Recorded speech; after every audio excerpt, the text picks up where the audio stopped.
Palabra Fiel presenta un despertar en la palabra.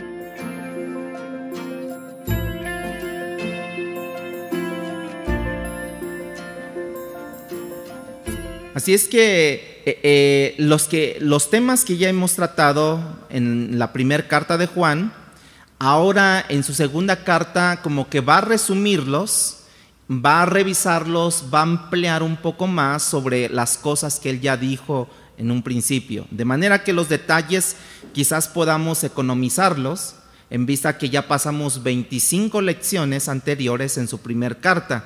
Usted los puede escuchar en la página de Facebook, de YouTube, ahí están todas las enseñanzas. Y podemos ver ahora que en esta segunda carta el destinatario es alguien diferente y por tanto él simplemente va a resumir o va a estar resumiendo en esta carta algo que él ya dijo en su primera carta. Y quizás desde un ángulo diferente lo va a decir. El destinatario de esta carta es lo que causa mayor controversia porque se habla de una señora. No sé si usted se percata allí en el versículo 1, que nadie, a ciencia cierta, nadie sabe quién es esa señora. Pero antes de hablar de eso, vamos a dividir la carta, esta carta en 3 secciones. Una de ellas es, por así decirlo, les voy a decir el bosquejo, ¿no? Y el bosquejo es la salutación, ¿sí? El mensaje y la conclusión. Entonces, ahí viene, en la otra, viene la salutación, viene el mensaje y viene la conclusión. Ese es el bosquejo de este tema del día de hoy, ¿no? Y si ustedes nos regresamos al versículo 1, dice el anciano, ¿sí? Con la salutación él comienza identificándose como el anciano, siendo realmente, ustedes lo saben, el último de los sobrevivientes de los apóstoles, fue el último. Por eso es que no nos debe de llamar como que mucho la atención, porque en el primer siglo los apóstoles verdaderos como que no tenían interés de que se les reconociera como apóstoles. No tenían ningún interés en eso, como hoy, ¿no? Dígame apóstol, dígame profeta, dígame pastor, ¿no? No, ellos como que no tenían esa prioridad, ¿sí? Todo el mundo sabía quién era ellos y no necesitaban como decir, ahí viene el apóstol Juan, el apóstol Pablo, ¿no? Bueno, Pedro en su primer carta también 5:1 se identifica también como el anciano, igual que Juan, el anciano, ¿no? La palabra anciano podría significar alguien que es blanco en cana, ¿no? Sabemos que luego a veces nos pintamos el cabello de otro color, pero se le llama anciano el que es blanco en cana, ¿no? Alguien que es avanzado en edad, que no necesariamente es eso, pero el título de anciano no ha causado discusiones, sino la frase que sigue ahí, a la señora elegida, ¿no? Eso es lo que ha causado, ¿quién es esa señora?, ¿no? Y luego se enojan porque les decimos a las mujeres señoras, ¿no? Y aquí hay varias posiciones que nada más quiero que ustedes consideren, ¿no? Y tal vez nunca sabremos a ciencia cierta quién es esa señora, pero quiero mencionarles como a manera de introducción quién dicen que es esta señora, ¿no? Algunos piensan que Juan escribió esta carta literalmente a una señora y a sus hijos, como dice allí, ¿no? Dice el anciano, a la señora elegida y a sus hijos, como lo dice allí, ¿no? Otros dicen que la palabra elegida significa en el griego eklete. Entonces quizás a lo mejor esa señora se llamaba la señora Clete, ¿no? Ahí como dice ahí. O sea, elegida significa clete en el griego. Entonces si usted le pone, entonces el anciano a la señora Clete, ¿no? Y de manera que eso es especulación, por así decirlo. Juan estaría escribiendo a la señora Eclete y a sus hijos, como dice ahí. Creemos que esto es más apropiado, lo que les voy a comentar, que en realidad la señora que se refiere ahí es a una iglesia, y a los hijos que menciona ahí son a unos discípulos, ¿sí?, pertenecientes a una iglesia, de manera que pudiera ser, diríamos, como le conocemos, como un seudónimo, ¿no?, usado por Juan para esconder o no identificar a una iglesia en particular a la que él se está escribiendo. Entonces, ¿por qué? Debido a la persecución de esos días, quizás es lo que Juan está tratando de hacer, encubrir, y por eso él utiliza ese seudónimo, ¿no?, para encubrir a esta iglesia, a sus hijos como a sus discípulos. Eran formas de hablarle a los discípulos de las iglesias locales usualmente, y no tienen que hacerse así, pero usualmente se les llamaba hijos a los discípulos en aquel tiempo. Y todavía en el día de hoy, por ejemplo, a los pastores les dicen papás, a las pastoras les dicen mamás, y lógicamente que los papás o los pastores les dicen a los congregantes hijo, ¿no? Actualmente hay algunas denominaciones que así se identifican o así se dicen llamar, ¿no? Bueno, entonces, ¿por qué referirse a la iglesia como a una señora en términos femeninos, ¿no? Señora, ¿no? Pero eso no nos debe de sorprender, hermanos, porque por un lado dice la Biblia que la novia de Cristo, ¿quién es? Y le llama como novia, ¿no? Por otro lado, cuando Dios se refiere a Israel en el Antiguo Testamento, Isaías en particular le usaba varios términos femeninos, por así decirlo. Isaías dice que le llamaba a Israel como la Virgen, ¿no? También la llamaba la hija de Sión, no sé si se acuerdan, ¿no? Entonces le llamaba también la madre, le llamaba también la viuda. Entonces por eso utiliza Juan como esa referencia, ese término femenino, señora, ¿no? Entonces, de manera que si podemos, todo esto así nada más como lo leemos, pues no entenderíamos mucho quién es esa señora, quién son sus hijos, o de plano no nos interesaría y no averiguaríamos, ¿no? Entonces Juan pudiera referirse, como les digo, y que es lo que más acierta esto, a una iglesia en particular a través de un seudónimo, y que ese seudónimo sea la señora elegida. ¿Por qué? Porque la iglesia que es elegida por parte de Dios, llamada por parte de Dios. Y a los hijos allí son los discípulos, los hijos de Dios. Ahí están las dos posiciones. La carta fue enviada a una señora, a sus hijos, o la carta fue enviada a una iglesia y a sus discípulos. Pero no importa a quién fue enviada, hermanos. Creo que hay cosas que podemos rescatar o aprender de la carta independientemente de quién haya sido el destinatario, ¿no? Por ejemplo, lo primero que Juan nos hace mención en ese primer versículo, dice: a la señora elegida y a sus hijos, a quien yo amo en verdad. Fíjense, ya como que Juan ahí, pues ¿quién no era casado? ¿Cómo estaba, no? Su esposa. O sea, a quien amo, ¿no? ¿Ya vieron cómo está ahí? Yo por eso deduzco que es más como que a una iglesia se refería, y a los congregantes de esa iglesia. Dice: y a sus hijos, a quien amo en verdad, y no solo yo, sino también todos los que conocen quién es la verdad de Dios. Entonces la razón que Juan da en esta carta para amar a esta gente a quien él escribe es que Dios ha puesto, dice Juan, en mí, ¿sí?, ha causado algo en particular, el hecho de que yo les ame a ustedes, ¿no? ¿Por qué?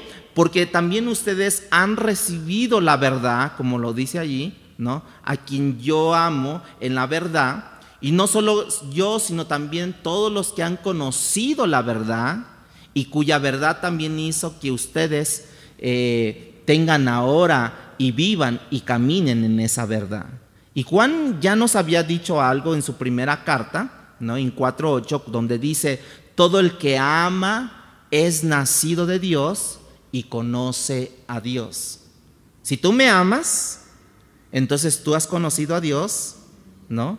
Y amas a Dios. Si yo te amo a ti, entonces yo he conocido a Dios y yo he conocido a Dios y yo amo a Dios, y por ende yo te amo a ti, hermano. Todo el que nace de nuevo, dice Juan, ama al que es nacido de nuevo, según Juan nos dice en su primera carta, ¿verdad? Y quizás esta sea una relación de que él está tratando de establecer entre el amor y la verdad. Supongamos, hermanos, por ejemplo, Areli, ¿no? Vamos a poner. Tú tienes, pues de repente, pues tú tienes un hermanito. Mi pregunta es, ¿tú lo vas a querer? Sí, porque es tu sangre. Y aunque esté feíto, ¿no?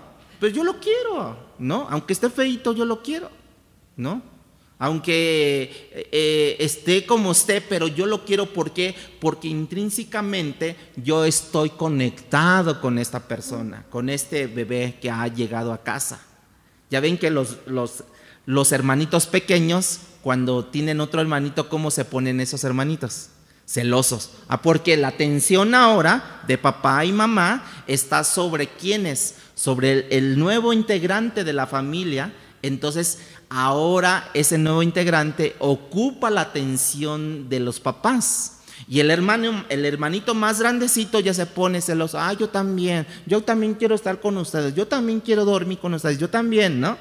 Entonces, pero intrínsecamente mi amor por mi hermano está ya dado. ¿Por qué? Porque papá, mamá me aman y papá, mamá aman al bebé. Y por ende yo aprendo que amar a ese mi hermanito. Y es por eso que nosotros, dice allí, no solamente a los que han nacido de nuevo, sino también a todos los que aman la verdad, se aman unos a otros. Hay una relación que la palabra de Dios establece en la fe cristiana con múltiples conceptos, y aquí viene el primero. Por ejemplo, la relación entre amor y verdad. Es lo que menciona Juan. Yo amo a quienes, aquellos que caminan ¿qué? En verdad. Esa es la primera, la relación entre amor y verdad. Algunos lamentablemente han comprometido la verdad por dar énfasis primario al amor sobre la verdad. No, yo te amo. Oye, pero como luego suele suceder, ¿no? En los casos, por ejemplo, si una mamá tiene un hijo que es drogadicto, mi pregunta es, ¿lo va a dejar de amar? O que sea por ejemplo, una persona que le guste agarrar lo ajeno, ¿no? Ese muchacho, ¿lo va a dejar de amar la mamá? ¿Qué está poniendo la mamá sobre la verdad o sobre la honestidad? ¿Qué estás poniendo encima de eso? El amor. Pero aquí, si se da cuenta, lo que Juan establece, la relación entre amor y la verdad. O sea, yo te amo porque Dios ha puesto amor a mí, hacia ti, pero porque también hay algo que nos conecta, es que los dos caminamos ¿en qué? En la verdad, que es Cristo Jesús. Es por eso que se conecta esto, es por eso la relación que hay. Pero tampoco podemos de otra manera nosotros comprometer la verdad, hermanos. ¿Usted puede comprometer la verdad? Fíjense que yo escuché en la radio a una mamá angustiada que había hablado con su hijo que lo habían metido al reclusorio. Y este muchacho había matado, había hecho muchas cosas. Y la mamá había puesto sobre la verdad o sobre los hechos que su hijo había hecho, por eso estaba en la cárcel, había puesto su amor. Y entonces hablaron por teléfono, ¿no? Y la mamá le dijo, es que hijo, te quiero ir a ver. Entonces el muchacho entendió perfectamente y le dijo, ¿sabes qué, mamá? No quiero que vengas, no te quiero ver. ¿Pero por qué, hijo? Yo te amo, que sí, pero yo sé mi condena, yo sé que de aquí no voy a salir, yo sé que aquí voy a estar toda la vida, si no es que me matan primero aquí adentro. Y la mamá, no, hijo, pero mira, si he hecho yo algo mal, porque quién sabe qué, pero yo te amo así como tú eres. No, ¿cómo vas a amar a un ratero? ¿Cómo vas a amar a un homicida? ¿Cómo vas a amar a aquel que te ha robado todo tu dinero? Pero yo te amo, hijo, que quién sabe qué. O sea, la mamá, lo que estaba haciendo es que estaba comprometiendo la honestidad sobre el amor. O sea, a la mamá no le importaba que era un ladrón, que era un homicida. A la mamá no le importaba eso. Y entonces le dijo, finalmente el joven le dijo, ¿sabes qué? Y esa es la última llamada que vamos a tener en la vida ya. O sea, fíjense qué tan duro fue la situación. Pero entonces nosotros podemos expresar la verdad, pero hermanos, no podemos diluirla, no la podemos debilitar la verdad. Porque si tú debilitas la verdad, entonces diríamos que tú vas a divorciar la verdad contra el amor. Y no podemos divorciar el amor con la verdad. Porque la palabra de Dios nos ha mandado amar al hermano a través de ¿qué? De la verdad de su palabra de Dios. De tal forma que el amor a través de la verdad a veces resulta en consolación, a veces resulta en confrontación, por así decirlo, ¿no? Porque te estoy confrontando con la palabra, porque te amo, hermano, te confronto con la palabra, exactamente como Dios lo hace con cada uno de nosotros. De manera que Juan está diciendo, el que ama a esta gente, por la verdad que Dios ha puesto en él, hay una relación entre el amor y la verdad. Entonces, pudiéramos entender allí la gracia y la misericordia. Pongan mucha atención en esos dos conceptos, gracia y misericordia. Porque por gracia yo recibo el cielo, hermanos, y por misericordia yo no voy al infierno.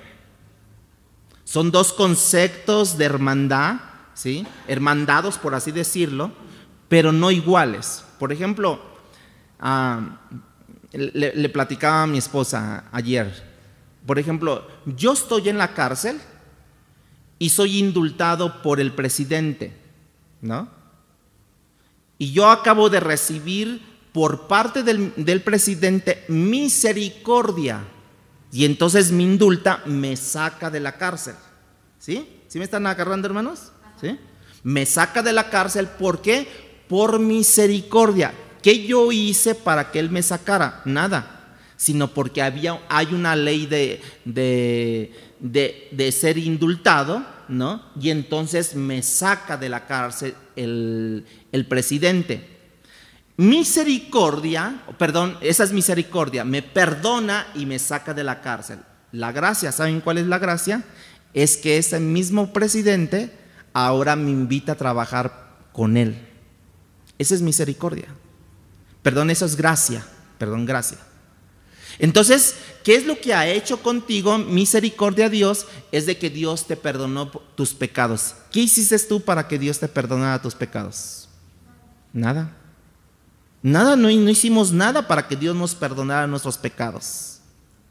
Ahora, por gracia, te dice, Leonel, yo te perdoné tus pecados, pero ¿qué crees? Por gracia, te invito a trabajar en mi obra. Por gracia. Y aquí estoy. ¿Yo me lo merezco? No, sino únicamente por su gracia me permite trabajar para Él ahora. No solamente que Él me perdonó, porque muchas veces, ¿usted qué puede decir cuando van a tocar a su casa? Tocan ahí y le dice, ¿quién? Es que quería ver si me podía dar un taco o una moneda para comprarme un taco, ¿no? Y usted que le dice, bueno, está bien, ok, tenga. Ya se puede ir, por favor, ya, adiós. Así Dios te perdona, así Dios te pone misericordia, ya, te perdoné, ya. No, sino que Él aplica la gracia. Y es ahí donde aplicaremos la gracia. Por ejemplo, cuando una persona toca y te dice, quiero ver si me puede dar para un taquito. Bueno, mire, ¿qué tal? Sí, claro que sí, pero ¿qué tal si lo invito? Venga, a mi casa, véngase, vamos a sentarnos. ¿Qué cree que apenas voy a comer? Lo invito a comer. Eso es gracia, porque no solamente le tendiste la mano para que en la misericordia Él tuviera un taco, sino que la gracia hasta lo sentases en tu mesa ahí para comer contigo. Esa es gracia, hermanos. ¿Sí me entendió lo que es misericordia y lo que es gracia? ¿Sí? De manera que la misericordia evita cosas que yo merezco. La misericordia, como el infierno, eso es lo que yo merezco. Pero la gracia me da cosas que yo no merecía, como el cielo, hermanos. Porque Dios te puede perdonar. Dice, bueno, ok, te perdono ya, ahí estás ya. Pero con el tiempo tú sabes a dónde te vas a ir, al cielo o al infierno. Pero tú decides, no. Sino la misericordia me evita el infierno, pero la gracia me abre las puertas para el cielo.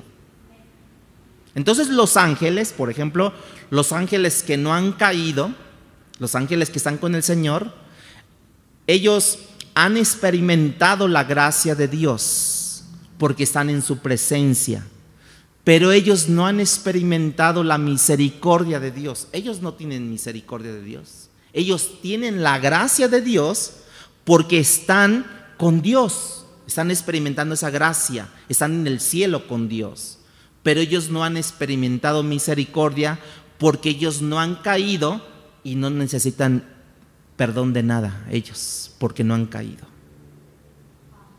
¿Sí? ¿Sí lo entendió? Nosotros hemos sido receptores de tanto de la gracia como de la misericordia de Dios, hermanos.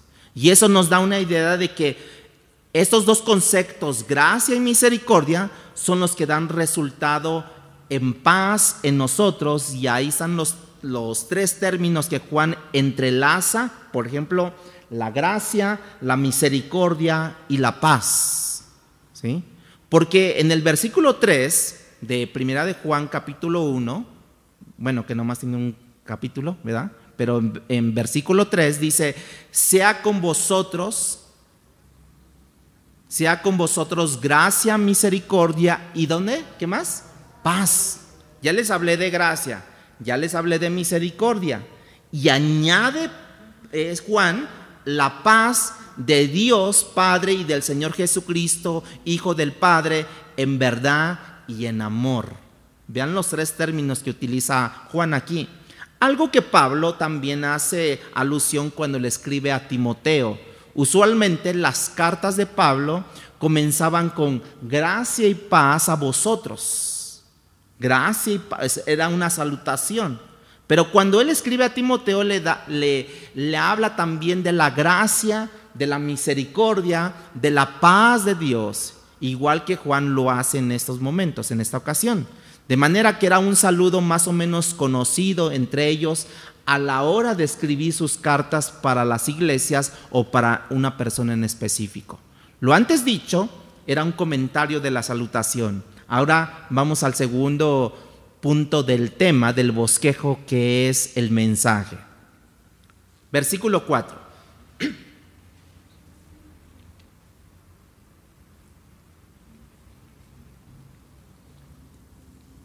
Dice el versículo 4, mucho me regocijé porque he hallado a algunos de ustedes andando en la verdad, conforme al mandamiento que recibimos del Padre. ¿Sí? Este es el mensaje, el punto número 2 del bosquejo. Mucho me regocijé porque he hallado a alguno de vosotros. Nota, Juan no dice, mucho me regocijé que algunos de tus hijos, no todos, fíjense cómo es, algunos de tus hijos, no todos, pero algunos estaban andando en la verdad. Quiero aprovechar para comentarles que no hay nada más que alegre el corazón de un pastor que ama a sus ovejas, que sus ovejas caminen en la verdad. Esa es la alegría más grande que hay para un pastor, hermanos. Y de la misma manera, no hay nada que haga doler más, llorar más el corazón de un pastor, que sus ovejas que él ama se vean o se desvíen y cosechen consecuencias producto de pecados que ellos han incurrido. Duele eso, hermanos, duele. Tanto alegra el corazón como duele el corazón de sus hijos. Pero la realidad es que Juan en esta ocasión está dejándonos ver que, por un lado, pero nos está dejando ver el lado pastoral de Juan y el hecho de saber que algunos de sus hijos o algunos de los creyentes de la iglesia están caminando en la verdad. Y para Juan eso es un refrigerio de que no todos, pero una gran parte de la comunidad, de la iglesia, están caminando por la verdad. Y eso es como cuando tienes mucha sed, ahorita que hay mucho calor, ¿verdad? Y llegas a tu casa y te tomas un vaso de agua fría. ¡Ay, qué rico! Bueno, para Juan era muy gustoso saber que algunos estaban caminando en la verdad, ¿no? Entonces tú puedes ver el corazón de Juan y él habla que eso a él lo alegra. Nota cómo nos dice aquí que está creyendo en la verdad, que están andando en la verdad, ¿sí? Porque muchas veces nosotros tenemos no solamente que creer la verdad, sino también tenemos que caminar en la verdad. De manera que la idea de Juan, que esta gente, es que estos hijos a los que él se está refiriendo están practicando algo que ellos ya conocen, que ellos quizás predican, que ellos quizás profesan, pero que se queda en la pura creencia. No, sino que ellos llegan a ser parte de esa creencia en su vida y entonces caminan en la verdad. Entonces la pregunta que pudiéramos decir aquí, ¿qué es caminar en la verdad, hermanos? ¿Qué es caminar en la verdad? Bueno, para términos prácticos, ¿sí?, y de tiempo, caminar en la verdad es vivir controlado por la verdad. Vivir controlado por la verdad. Eso es caminar en la verdad, ¿no? Donde ya mis sentimientos no determinan lo que yo hago, mis emociones no determinan lo que yo hago, mi agenda no determina lo que yo hago, el mundo alrededor no determina lo que yo hago, sino solamente su palabra controla mi vida para que yo pueda caminar en esa verdad, hermanos. La palabra de Dios nos manda continuamente a caminar con ciertas características. Por ejemplo, 2 de Corintios 5:7, apúntelo nada más, nos habla a caminar por fe y no por vista. A caminar por fe y no por vista. De manera que hay un elemento de confianza que yo tengo que depositar en Dios, hermanos. Yo necesito todos los datos alrededor continuamente para tomar decisiones y entonces eso va a producir en mí fe. ¿Fe en quién? En Dios. También nos manda a caminar por el Espíritu. Gálatas 5:6, donde nos habla sobre los frutos del Espíritu. No por la carne, lo que implica que ahora la verdad controla mi caminar, controla mis acciones, mis sentimientos, mis relaciones y mis contrarreacciones. Eso es caminar en el Espíritu. Porque no solamente controla mis reacciones. ¿Mi reacción cuál sería? Por ejemplo, yo sé de un asunto, ¿no? Y yo luego quiero explotar. Ay, no, pero le voy a decir que quién sabe, ¿no? Esa es una reacción. No, lo fuerte es la contrarreacción. Es cuando vienen directamente contigo, ¿no? Y te dicen, te digo esto de frente y cara a cara y todo. ¿Y qué vas a hacer en la contrarreacción? Esa es la contrarreacción, es lo más fuerte. Eso es caminar en el Espíritu, donde tú estás controlado por la palabra en la contrarreacción. Y muchos dicen, mira, vete porque no quiero pelear. No, eso no es controlado por el Espíritu. Mira, vete porque ya estoy a punto de explotar, ¿no? Esa no es ser guiado por el Espíritu de Dios. Es que te vengo a decir de frente que quién sabe qué, que quién sabe acá. Y tu contrarreacción, conforme al Espíritu, debería de ser, bueno, tengo yo mucho esa palabra, déjalo checo. Déjalo checo, deja así, está bien, voy a tomar en cuenta lo que me estás diciendo. Pero te estoy diciendo, sí, déjamelo checo, deja, sí, voy a tomar cartas en el asunto, voy a tratar de checar cómo está el asunto y todo eso. Eso es ser controlado por el Espíritu. Donde la otra persona quiere pleito, donde la otra persona quiere sacar las obras de la carne, bueno, las obras del diablo más bien, porque no es ni cristiano, ¿verdad? Entonces yo controladito, yo estoy controlado por el Espíritu, por la palabra de Dios. Y sí, ok, déjamelo checo, sí, voy a tomar cartas en el asunto, voy a checar dónde está la resolución o cómo podemos hacer. Eso es ser guiado por el Espíritu. Pero si tú le dices, mira, ya me tienes, estoy a punto de que el fusible truene, ¿y qué crees? Que explota, pero explota, porque es un fusible industrial esto, el que tengo yo. No, hermanos. También la palabra nos manda a caminar como Él es digno del Señor, Colosenses 1:10. Como es digno el Señor, hermanos. Nos manda a caminar como es digno del Señor. ¿Cómo vas a caminar como es digno del Señor? También diciéndole, pues mira, tú tienes mucho acervo, pues yo también tengo mucho acervo. ¿Qué decirte? Si tú tienes 2 palabras, yo tengo 5 palabras para contestarte. Eso no. También nos manda a que andemos como hijos de luz, no como hijos de oscuridad. Los hijos de oscuridad opacan, los hijos de oscuridad entenebrecen el ambiente. Los hijos de luz dan solución. Los hijos de luz sacan a flote las cosas, pero no por nuestros sentimientos, sino que precisamente la luz de Cristo repliega a las tinieblas. O sea, haz de cuenta que ahorita está lleno aquí de oscuridad, ¿no?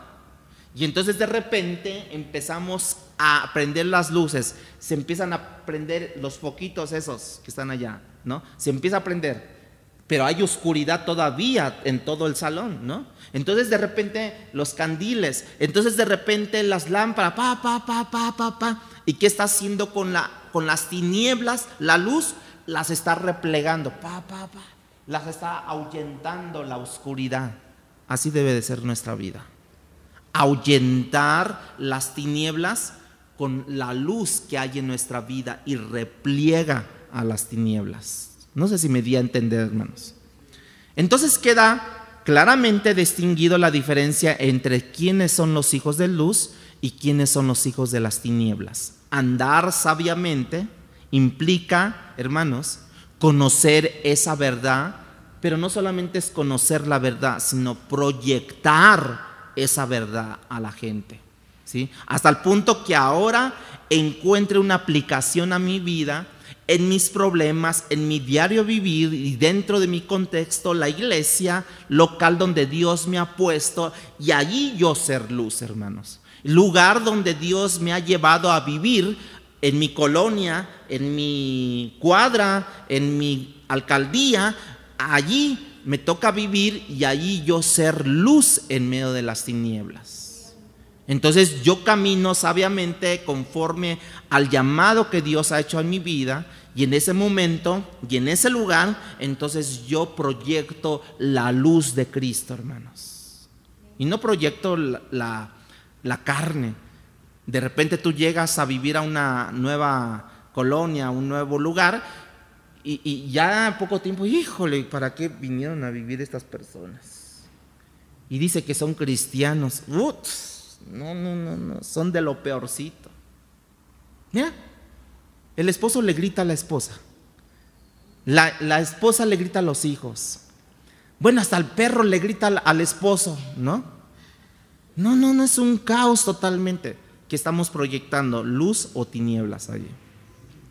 Y Juan me dice, cuánto me alegra Juan nos dice: cuánto me alegra saber que algunos de tus hijos no solamente saben, sino caminan en la verdad. Y el caminar es exhibir tu caminar, ¿no? Si tú hacemos una pasarela aquí, ¿no? Bueno, ya está la pista, ¿no? Ya nada más hay que pasar, ¿no? Y empezamos a pasar, a exhibir las cualidades de Cristo. ¿Cómo estarían los jueces apuntando? ¿Cómo estarían los jueces apuntando? ¿Alfredo?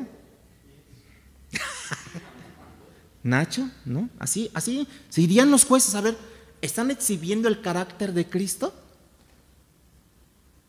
¿O estamos exhibiendo el carácter del diablo? Vamos a los versículos 5 y 6 de Primera de Juan. 5 y 6 dice: ahora te ruego, señora. Ya entendemos que estamos hablando como hay una iglesia. Ahora te ruego, iglesia, no como escribiéndote un nuevo mandamiento, sino el que hemos tenido desde el principio, que nos amemos unos a otros. O sea, que estaba viendo ahí, estaba viendo como que todavía no se amaban unos a otros. Y este es el amor, que andemos según sus mandamientos. Este es el mandamiento, que andéis en amor como vosotros habéis oído desde el principio.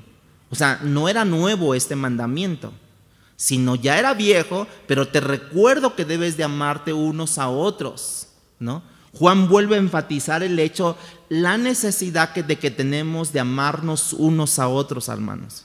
Algo que él repitió en su primera carta por muchos versículos, algo el cual él dedicó muchos versículos en su primera carta y lo vuelve a mencionar en su segunda carta en gran verdad. De manera que él mismo nos dice, le dice a esta señora que es la iglesia: sabes que este mandamiento no es nuevo, es algo que desde el Antiguo Testamento ya está, que se amen unos a otros, la necesidad. Y hay algo que yo acabo de leer en esos versículos que para mí llaman la atención. Y es la definición que Juan da de lo que es amar. La definición que Juan pone aquí, que es amar, dice en el versículo 6: y este es el amor, que andemos según sus mandamientos. ¿Cuál es el amor? Yo, ¿cómo voy a amar a alguien si yo no tengo el patrón cómo yo debo de amarlo? Es, por ejemplo, le trae un rompecabezas usted, ¿no? Y luego con piezas diminutivas, ¿no? O sea, muy chiquitas, ¿no? Muy pequeñas, ¿no?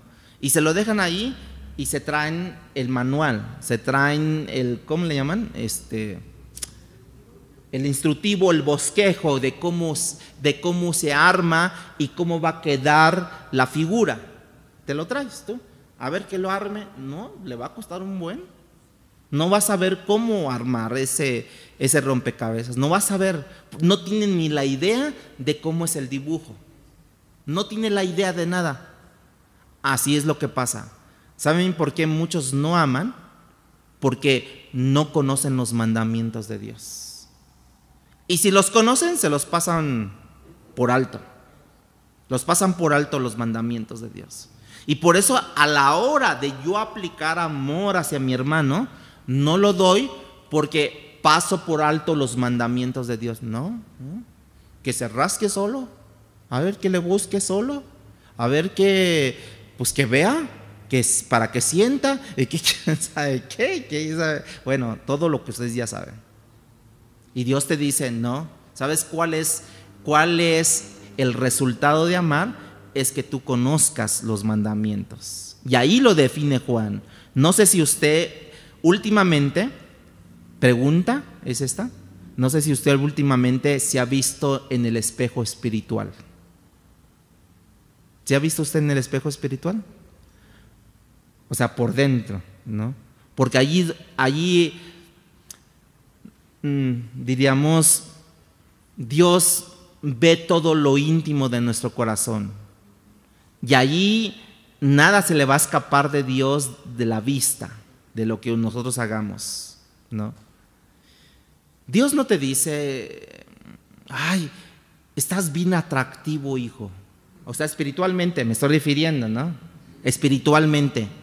No se vaya. Ay, hijo, de verdad, estás bien atractivo, ¿no?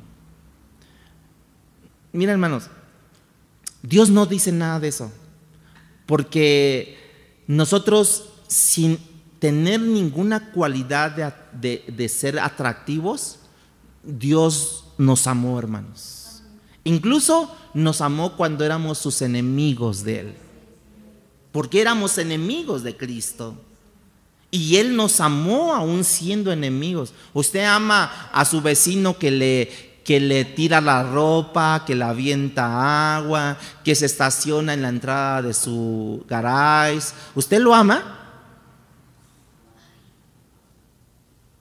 ¿Usted ama a los vecinos que se avientan sus noches de bailongo y no lo dejan dormir en toda la noche? ¿Usted los ama? No, usted le dice, Señor, que los tengas en el fuego lento, en el infierno, ¿no? O sea, casi. Pero a ver, Dios nos está diciendo, ama como yo te amé. ¿Cómo te amé yo a ti? Pues tú eras mi enemigo. Y yo te amé así. Y Dios nos dice, ama. Y allí, cuando Dios nos dice, ama, ¿qué te está dando a ti Dios? Una orden, una ordenanza. No te está sugiriendo, mira, hijo, según tus emociones, ama a tu enemigo. Según como tú te sientas, no es obligatorio que tú lo ames, pero según tú. No, Dios te dice, ama a tu enemigo. Y allí está estableciendo una relación similar a amar y obediencia. Al amar y la obediencia. Y dice, ¿no? La relación entre el amor y la obediencia. Cuando Dios estableció una relación en el pueblo de Israel en el Antiguo Testamento, le dio una ley que se llamó los 10 mandamientos. Yo te amo, oh Israel. Y tú dirás, oh Dios de Israel, yo te amo también. Pero estableció una obediencia que le llamó los 10 mandamientos ahí. Pero resulta que esa ley que establece es un vínculo con el pueblo y Dios. Y precisamente Dios le dice, dentro de esa ley le dice, amarás al Señor tu Dios con todo tu corazón, con todas tus fuerzas, con toda tu alma. Pero cuando nosotros desobedecemos, no simplemente hemos roto ese vínculo de amor que Dios ha establecido con su pueblo.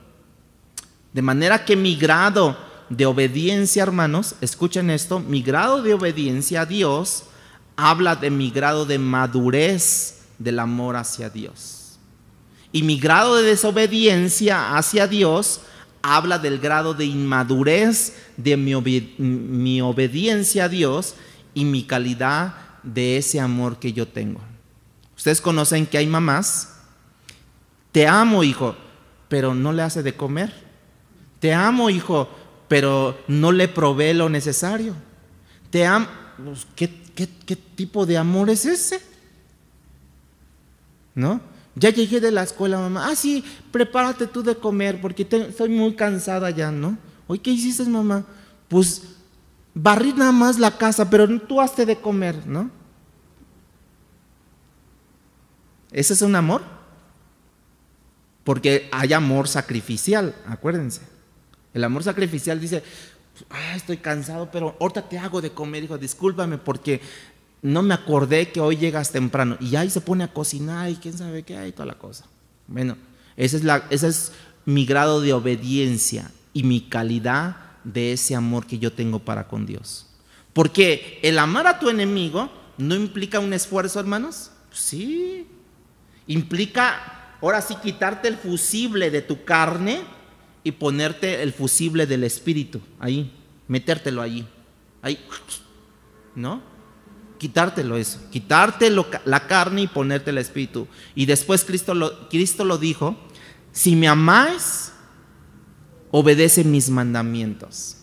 Entonces ustedes cantamos aquí, tu amor por mí es más dulce que la miel y tu misericordia, ¿no? Y todos los que cantamos aquí, Señor, yo te amo, Señor, yo te amo, pero a la hora de obedecer los mandamientos, ama a tu enemigo. Señor, pero tú conoces que este enemigo, no, Dios. No puedo con él, sí, exactamente. No, es que no te estoy diciendo que lo hagas en tus propias fuerzas.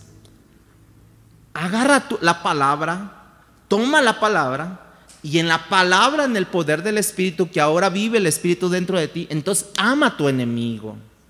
Ámalo. Me causó mucha gracia, ¿no? En cierta forma, el que nos hace todo lo que es la publicidad de la iglesia. Me dice, oye Leo, ¿te puedo ver en la esquina? Y en la esquina hay una virgen, ¿no? Le digo, sí, está bien, pues ya voy. Y que le digo, ¿y ahora por qué no entraste? ¿No? Me dice, no, es que tus vecinos cada vez que entro me piden dinero.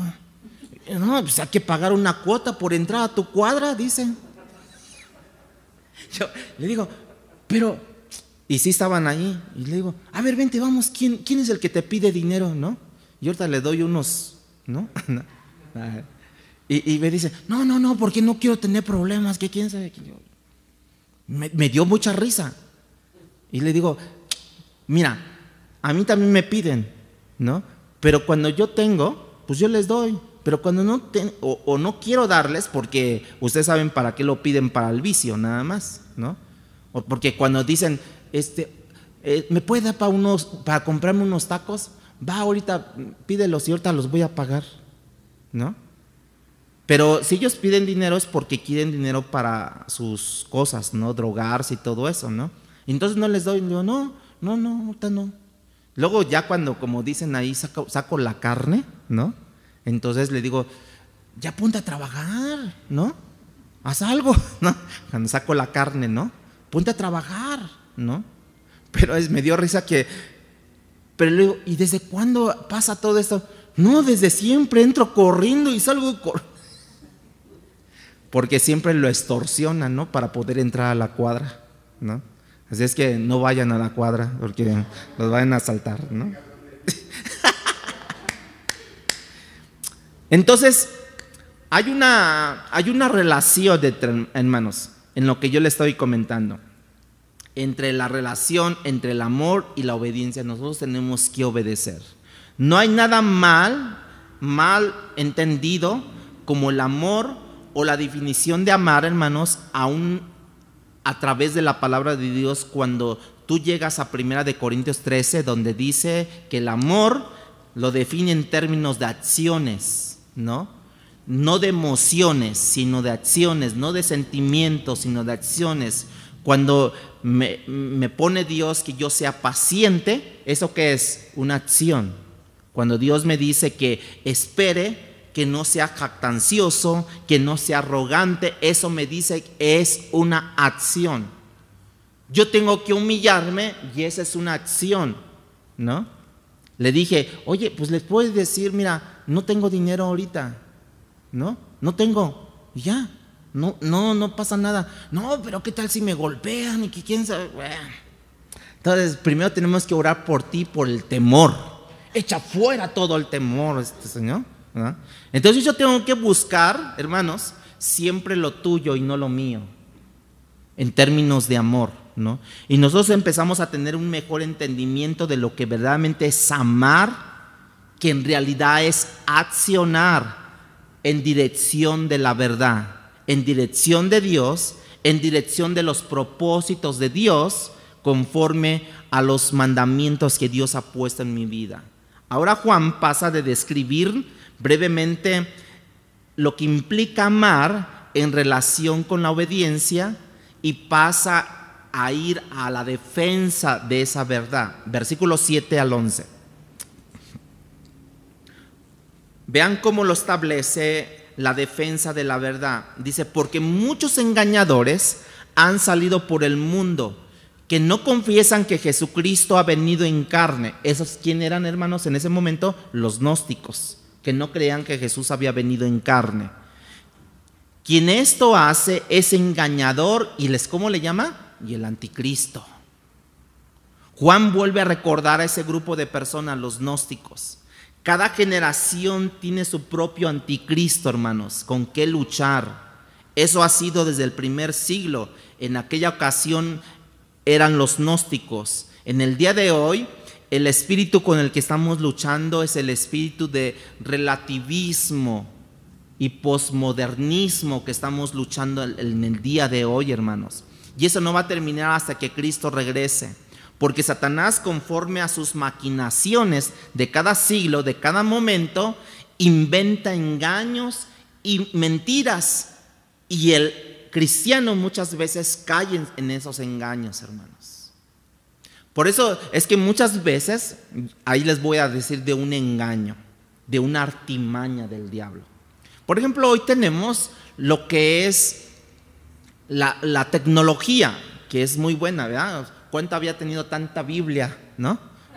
¿Cuándo había tenido tanta Biblia y con letra extra grande, no? ¿Cuándo había tenido eso? Y hoy, gracias a Dios, que Dios nos bendice con eso. Cuando en aquel tiempo Juan no tenía micrófonos con inalámbricos, como hoy lo tenemos. ¿Qué cable tenemos más que este de Almita? Yo no sé. Pero bueno, ¿no? Pero ya no hay necesidad. O sea, cuando habíamos tenido una computadora, en aquel tiempo no lo tenían, hoy lo tenemos. Bueno, hoy la Biblia está en las tabletas, está en los celulares. ¿Sí o no? Y es una gran bendición. Pero ¿cuál es el espíritu engañador? Que entre veo Biblia, veo Facebook, veo WhatsApp, veo Instagram, veo todo eso. Ahí está el espíritu engañador. ¿Ah? ¿Cuántos ya ni dijeron ni amén, hermanos? Porque es el espíritu engañador. Cada generación, cada siglo está teniendo a su propio anticristo, hermanos. Y nosotros, ahora sí, perdón con la palabra, pero nosotros en la lela. Hoy por hoy, ¿cuánta predicación hay en Facebook, YouTube, todas esas plataformas? Pero a la vez, ¿cuánta pornografía hay también en eso? Y uno decide si veo eso o no veo eso. Hermano, mire, yo prácticamente yo me desarrollo más en la computadora porque aquí tengo mis diccionarios bíblicos, tengo mi Biblias, varias Biblias, ¿no? Mis comentarios, todo eso, y yo voy estudiando todo eso, hermanos. Pero cuando yo me quiero meter al Facebook a escuchar una prédica de alguien, ya ve que salen los comerciales, en YouTube también salen los comerciales, y ahí te empiezan a filtrar todo eso. Son espíritus engañadores. Sí, estás estás escuchando un mensaje, pero ahí te voy con un comercial, ¿no? Y el comercial es psico, ¿no? O sea, ya saben a qué me estoy refiriendo, ¿no? Entonces, hermanos, ¿cómo nosotros podemos detectar? ¿Cómo nosotros podemos tener ese espíritu de discernimiento para poder decidir si veo eso o no lo veo, eso, hermanos? Porque hoy por hoy, tener un celular, ¿tienen un celular? No, estás en la prehistoria. Bueno, sí tengo un celular, pero no es touch, ¿no? Es de los antiguitos, de las rocalitas, ¿no? ¿Se acuerdan? De 1992, o no, 1987 creo, más o menos, 90 más o menos, ¿no? 1990, ¿no? Me acuerdo mi primer celular era de ese tamaño, hermanos, así. Y todavía le tenías que sacar la antena, pues, ¿qué era del ejército? ¿Qué onda, no? O sea, ¿no? Bueno, hermanos, tenemos que tener ese espíritu de discernimiento para poder discernir precisamente eso. ¿Quién es el espíritu de engañador? Y muchas veces es el anticristo. Y nosotros, de verdad, no nos percatamos de todo eso. Por eso el versículo 8 dice: mirad por vosotros mismos, porque para que no perdáis el fruto de vuestro trabajo. No perdáis el fruto de vuestro trabajo. ¿Quieres saber qué tan rápido pierdes lo que has logrado, hermanos? Dios invirtió 6 días, la Trinidad entera, en crear el universo millones de galaxias, ¿no? Y Adán lo arruina en un solo segundo. Con una mordida arruinó eso. Esa es la naturaleza del error, hermanos. ¿Cuánto tiempo te lleva a construir? ¿En cuánto tiempo construyes una casa?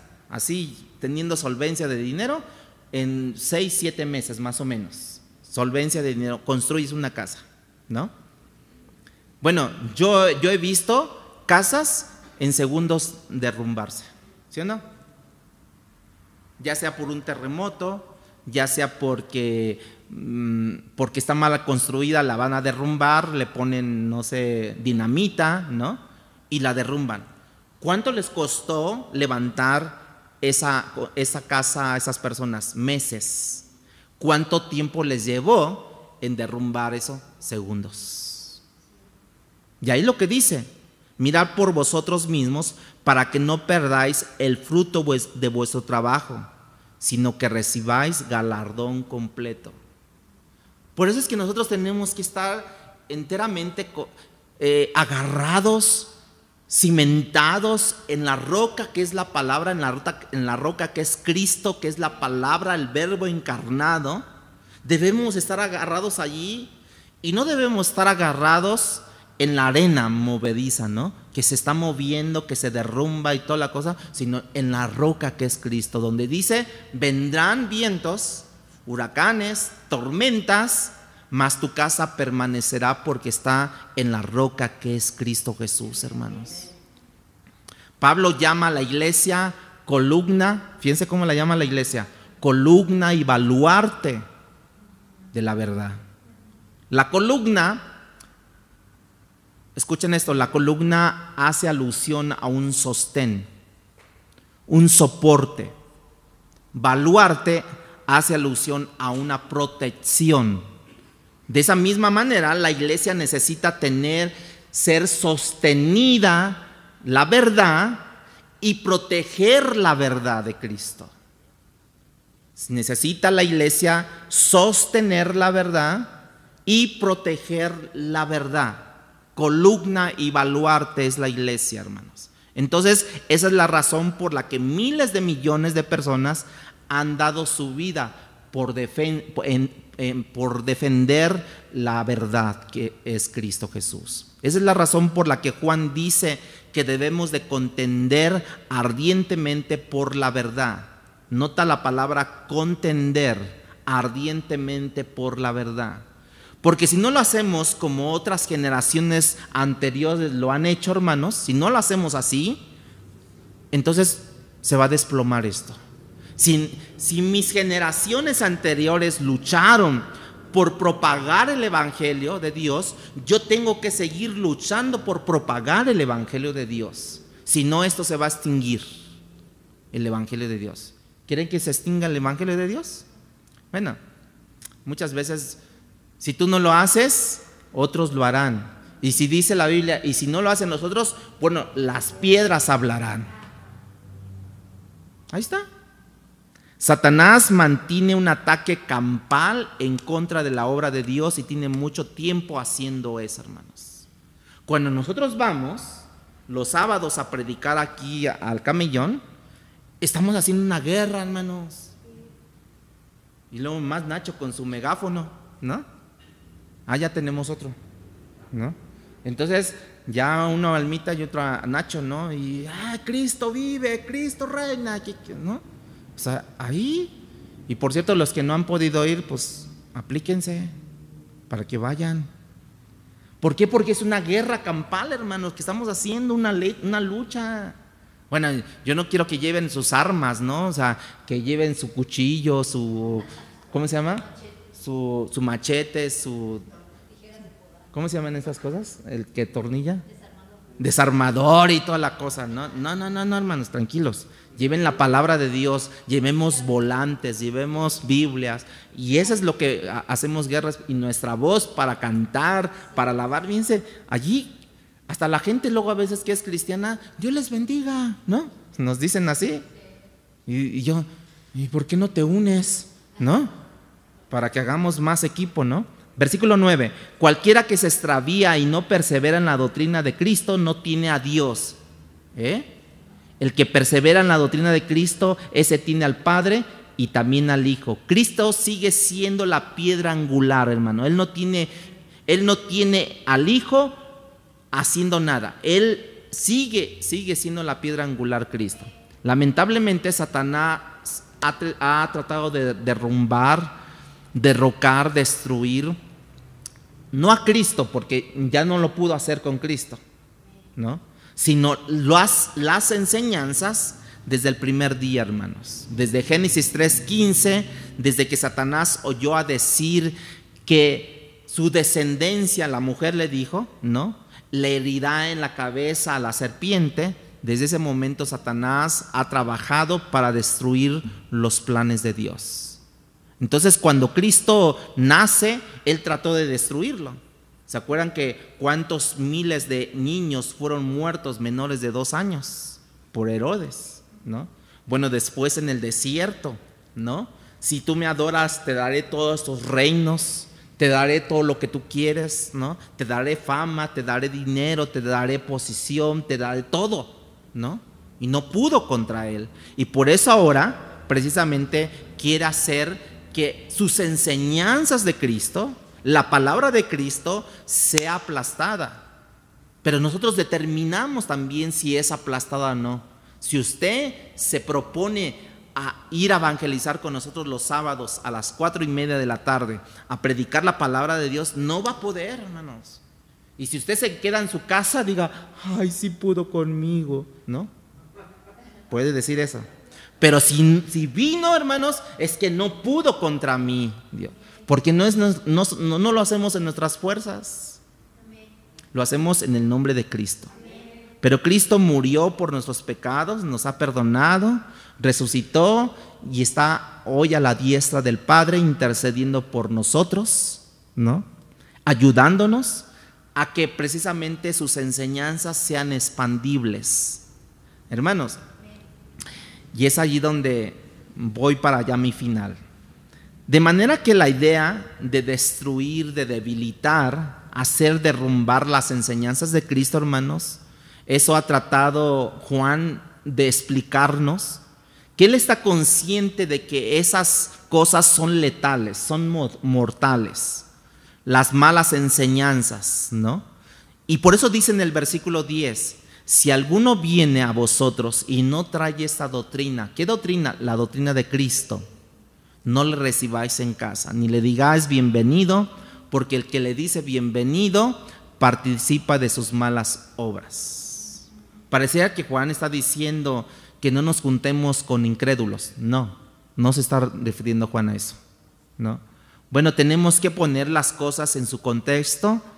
¿Y a qué se está refiriendo Juan precisamente? Tampoco se está refiriendo a hermanos confundidos.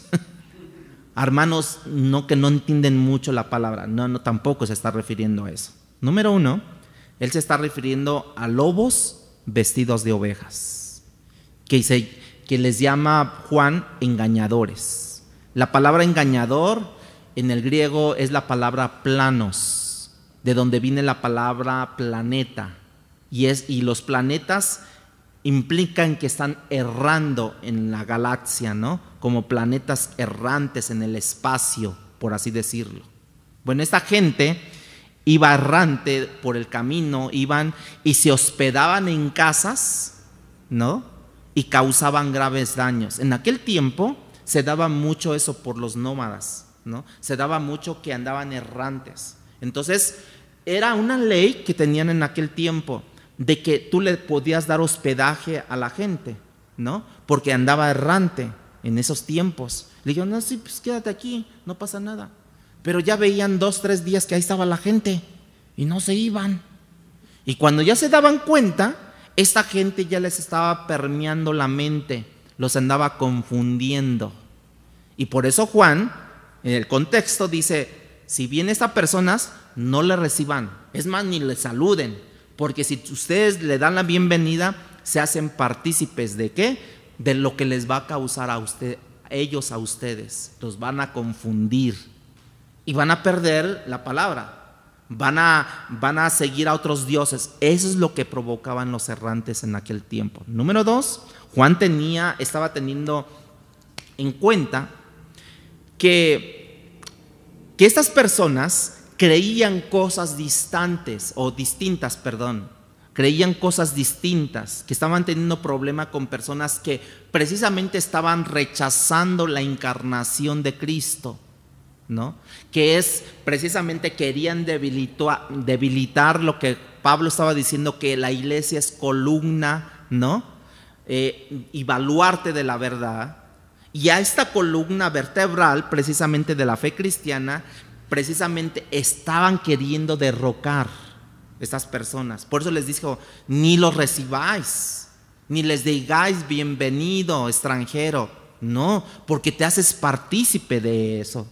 Por eso es que esta gente errante se iba a meter a las casas y a pedir hospedaje, y cuando pasaban 2-3 días ahí, ya estaban carcomiendo la mente de la gente, hermanos. Y Juan les decía: no los hospeden, es más, ni por el saludo comiencen. Jala de aquí, dicen en el sur, jala. Sigue tu camino. Pero Juan está siendo tan severo en esto. ¿Por qué? Porque él sabe que las malas enseñanzas son altamente destructivas, hermanos. Y Dios te dice, bueno, le decía ahí, les decía, si tú le saludas, participas de esas malas obras. Y todo comienza por un saludo o por una bienvenida. Fíjense cómo es. Todo empieza por un saludo y por una bienvenida. Conclusión del bosquejo, ¿no? El bosquejo trajo salutación, mensaje y ahora conclusión. Versículo 12.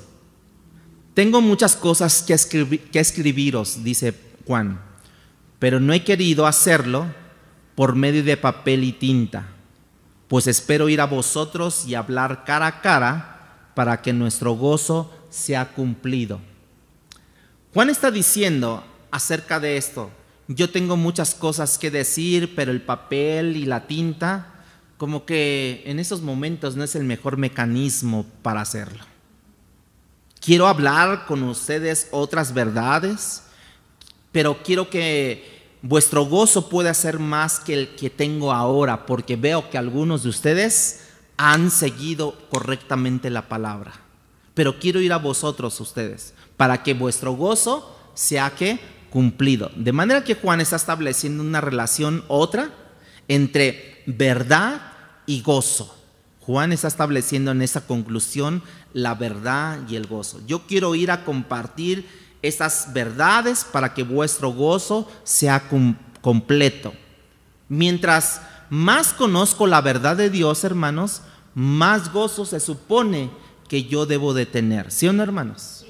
Mi ausencia de gozo implica usualmente una de dos cosas: o yo no conozco suficiente la verdad de Dios, que es precisamente productora de gozo, ¿sí?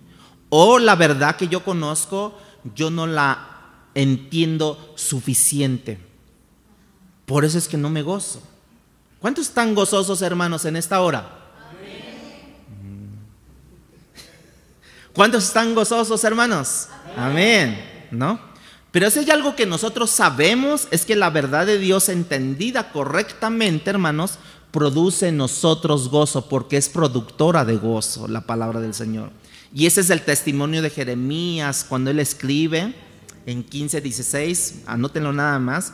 Dice: fueron halladas tus palabras y yo las comí, y tu palabra me fue por gozo y por alegría en mi corazón, porque tu nombre se invocó sobre mí, oh Jehová, Dios de los ejércitos. El salmista David decía: tu palabra es más dulce que la miel. Y cuando, es productora de gozo la palabra de Dios, Señor. Hermanos, si yo no conozco la palabra, si no la vivo, si no la entiendo, es algo que yo no puedo recordar el día de mañana, en el día de aflicción, porque pasaremos por día de aflicción. Pero ese día de aflicción yo debo de tener y establecer bien la palabra, el gozo en mi vida, para yo decir: Señor, no tengo esto, pero me gozo, Señor. Había un canto de los niños, no sé si ustedes se acuerdan, los que venimos de cuna cristiana, ¿no? Decía, yo me gozo lunes, yo me gozo martes, miércoles también, yo me gozo jueves, yo me gozo viernes, sábado también el domingo. Bueno, yo me gozo, ¿no? ¿Por qué? Porque precisamente la palabra de Dios está impresa, está en mi vida, allí como un baluarte. Versículo 13, y con esto terminamos. Los hijos de tu hermana, ahora ya resultó, ¿no? Que los hijos de tu hermana, o sea, a la señora elegida, Eclete, ¿no? Los hijos de tu hermana, la elegida, te saludan, amén. Bueno, no sabemos si son los sobrinos de aquella señora o si son de la iglesia local, también referida como hija. Te saludan los hijos de los discípulos, ¿no? De esta iglesia local que yo también estoy tratando de esconder. Tal vez se usó eso por la persecución que estaban teniendo en ese momento. Tenían una persecución, hermanos, bárbara. Hoy nosotros no tenemos nada de persecución. Hoy nosotros no. Mira, la gente, bueno, todavía en lugares remotos, la gente se esfuerza por ir a cantar, a reunirse, caminando 2 horas de su casa a llegar. ¿Dónde está la iglesia? Pasa la montaña. Pero esa montaña te lleva a caminar 2-3 horas. Y entonces van y no llegan tarde, hermanos. Llegan temprano. Y no hay burros, no hay trocas. ¿Cómo le llaman? Sí, ¿no? Trocas, ¿no? Porque son las de 4x4, ¿no? Que van, ¿no? Caminando. Y tú ves a los niños gozosos entre las piedras, la tierra, la maleza del bosque, de allí, van allí. Y hoy nosotros, Uber, Didi, taxi, camión, lo que sea, hermanos, y nos cuesta trabajo. Ay, no, porque está lejos. Ay, no, porque quién sabe qué. Ay, no, porque acá, ay, tanta cosa, ¿verdad? Es que luego hasta me da risa en vez de coraje. De verdad, me da risa decir, híjole, les falta crecer a los hermanos. Tengo una sobrinita que hace como un mes, ya tenía tiempo que no la veía. Y cuando la vi dije, oye, hija, has crecido demasiado. Y dice, sí, tío, sí, ya crecí. Y sí, está más alta, ¿no? Y entonces le dije, vente. Y le puse en la pared una marca de donde está, para que cuando te vuelva a ver, ¿no? Vea a ver qué tanto has avanzado. Bueno, y se quedó unos días en la casa y casi diario quería ir para medirse. Le dije, no, hija, eso es conforme al tiempo, no es diario, no vas a crecer de hoy a mañana, ¿no? Y tal vez el día que la vuelva a ver, la voy a volver a medir donde yo dejé la marca y ella recuerda perfectamente la marca. Bueno, la vida cristiana es esto. O sea, me dio alegría que ella haya crecido, pero ¿qué tal cuando la gente no crece? Ay, hijo, como que te faltan vitaminas, hijo, como que te falta Cresilac, ¿no? ¿O cómo le llaman eso? Como que te falta esto, como que... Y luego vamos con la mamá, oye, dale estiraflojo, ¿no? O no que sé, no, me la estoy inventando, ¿no? Me estoy inventando esas palabras. Dale, no sé, dale, no, pero para que crezca. Ya por lo menos dale unas nalgadas, ¿no? O estírala para que, ¿no? Porque nos da tristeza de que no crezca. Pero cuando crece nos da alegría. Y es lo que yo les decía hace rato. Lo que más le alegra el corazón a un pastor es ver a las ovejas que él ama, que él instruye, que crezcan en la verdad. Y no que estemos ahí como enanitos. Dije, ¿y ahora qué le damos a este? A ver, traigan la máquina donde lo vamos a estirar, ¿no?